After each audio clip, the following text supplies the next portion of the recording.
reproche fait au régime Ouattara de façon récurrente et qui revient à chaque montée de fièvre politique, c'est celui de n'avoir pas réussi à réconcilier les Ivoiriens.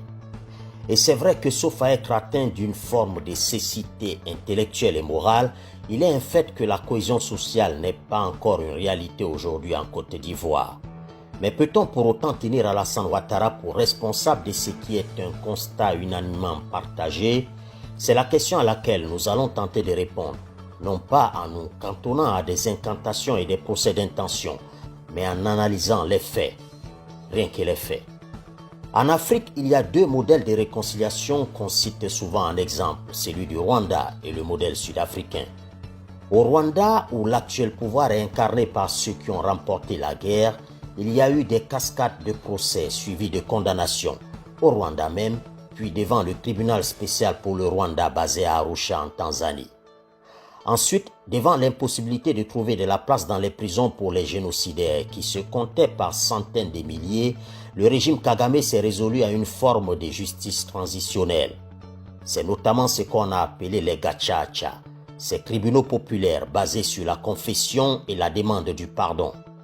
Entre 2005 et 2012, environ 2 millions de personnes ont ainsi été jugées pour le génocide de 1994, presque exclusivement des Hutus accusés d'avoir massacré des Tutsis.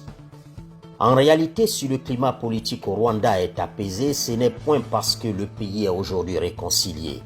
Le Rwanda connaît une paix précaire imposée par l'autoritarisme assumé du dictateur Kagame.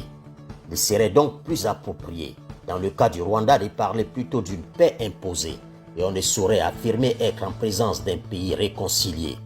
Hutus et Tutsis se regardant toujours en chien de faïence. Les vainqueurs de la guerre civile, les Tutsis, ont imposé un nouvel ordre et les perdants, les Hutus, s'y plient malgré eux. Les communautés rwandaises vivent ensemble sans s'affectionner et tous les chercheurs indépendants sont unanimes là-dessus. Correspondant de la BBC pendant 6 ans en Afrique du Sud, j'ai eu le bonheur d'observer et d'étudier le cas de ce pays de près et au quotidien.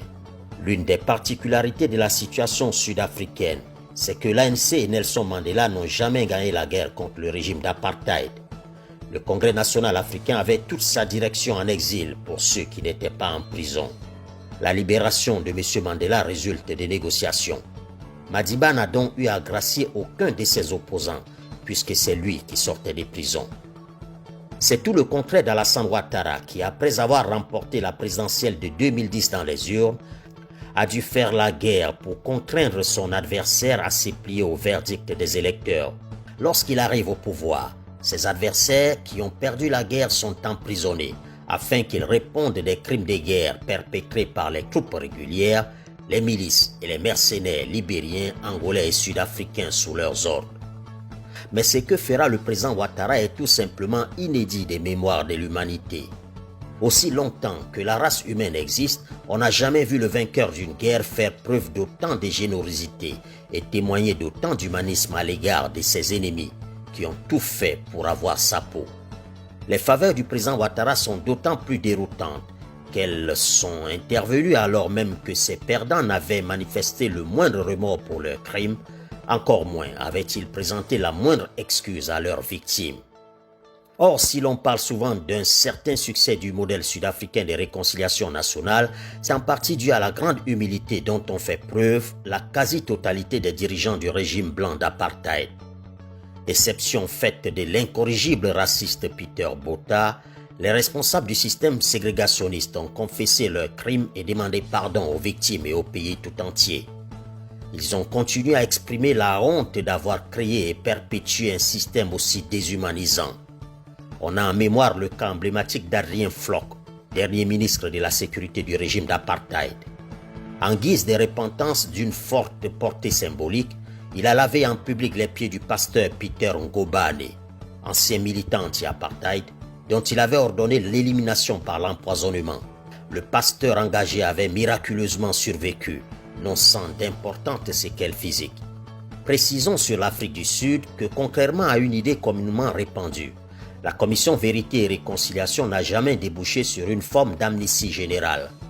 À l'issue du processus, certains crimes ont été pardonnés, mais la commission présidée par Monseigneur Desmond Tutu a transmis à la justice pour poursuite plusieurs dizaines de dossiers de crimes jugés impardonnables. Il y a aujourd'hui encore des Sud-Africains blancs en prison pour leur participation à des crimes politiques abominables perpétrés sous l'apartheid.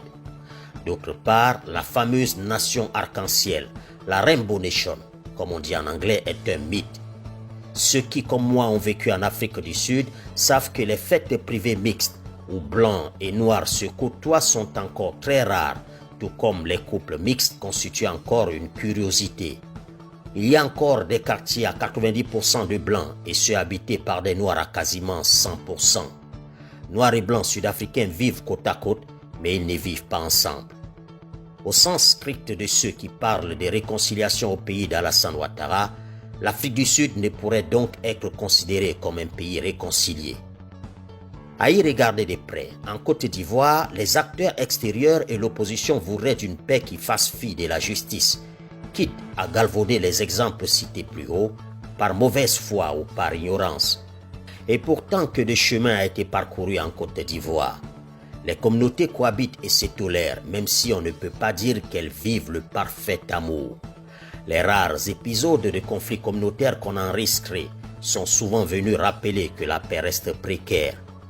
Oui, les militants de l'opposition éprouvent encore beaucoup de haine vis-à-vis des dirigeants actuels et leurs partisans, expression de l'aigreur d'avoir perdu un pouvoir que Gbagbo et ses turiféraires pensaient acquis pour l'éternité. Oui, les partisans de M. Ouattara, principalement ceux originaires du Nord, n'ont pas oublié et pardonné toutes les brimades, exactions et violences dont ils ont été la cible sous les années Bédié, puis pendant les années de règne de Laurent Gbagbo. Tenir Alassane Ouattara pour responsable de cette situation, c'est tirer des conclusions hâtives ou au pire faire preuve de malhonnêteté intellectuelle. En 2018, il a amnistié 800 de ses opposants, parmi lesquels des individus qui avaient planifié un coup d'État pour le renverser.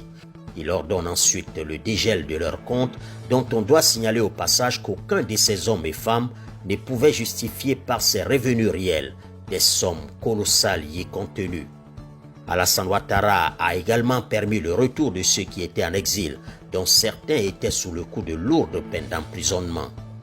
Et lorsque la CPI a été incapable de confondre Laurent Gbagbo, le président ivoirien a proposé la prise en charge de tous ses frais de transport retour et rétabli tous ses droits d'ancien chef d'État, suspendus pendant son incarcération. On ne peut que le constater, le président Ouattara a fait montre d'une volonté de réconciliation comme on n'en a vu nulle part ailleurs dans un contexte post-conflit et il a posé des actes inédits d'apaisement tendant à favoriser la réconciliation nationale. Si ses interlocuteurs en face étaient moins dans le mépris et la surenchère, certes les Ivoiriens ne vivraient pas dans une parfaite harmonie, mais au moins certains ne seraient plus dans cette haine et la détestation de leurs compatriotes. On aurait donc ainsi amorcé une vraie réconciliation, pouvant aboutir dans quelques années à une vraie cohésion entre communautés qui s'apprécient et se respectent. À l'analyse des faits, une seule conclusion s'impose. Les ennemis de la réconciliation en Côte d'Ivoire, ce n'est pas dans le camp du président Ouattara qu'on les trouve. Ils sont à rechercher plutôt dans les rangs des opposants, avec à leur tête Laurent Gbagbo et Henri Konan Bédié. Ce qui est vrai est vrai.